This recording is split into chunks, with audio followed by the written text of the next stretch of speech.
સમાચારોમાં આગળ વધીશું। ગુજરાતની શાળાઓમાં ધોરણ 1 થી 12 માં લેવામાં આવતી એકમ કસોટીને લઈને હવે વિરોધ શરૂ થયો છે।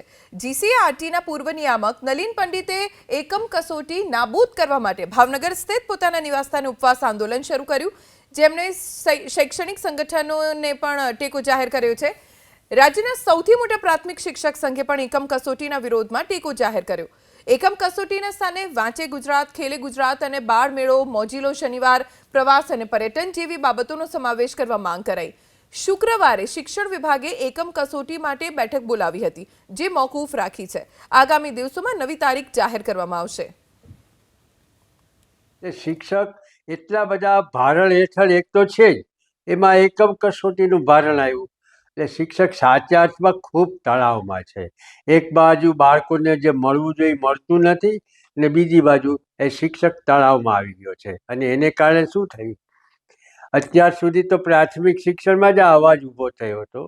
છેલ્લા અઠવાડિયાથી આ અવાજ હવે માધ્યમિક શિક્ષણ અને ઉચ્ચતર માધ્યમિક શિક્ષણમાં પણ ઊભો થયો।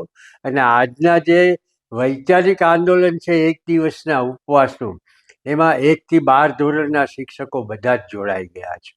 આ નવી શિક્ષણ નીતિ એક વાતને લઈને બરાબર કહી રહી છે કે શિક્ષણનો ભાર ઘટાડો, શિક્ષણનો ભાર ઘટાડો, પરીક્ષા ઘટાડો, પરીક્ષા ઘટાડો। નેશનલ એજ્યુકેશન પોલિસી જ્યારે એમ કહેતી હોય પરીક્ષાનો ભાર ઘટાડો, તો એની સામે ગુજરાતે ઊંધી દિશા પકડી, પરીક્ષાનો ભાર વધારો, પરીક્ષાનો ભાર વધારો। અને એને કારણે એટલો મોટો તણાવ ઊભો થયો છે કે શિક્ષણની ગુણવત્તા વધવી જોઈએ તો એક બાજુ રહ્યું, પણ દિન પ્રતિદિન ઘટી રહી છે।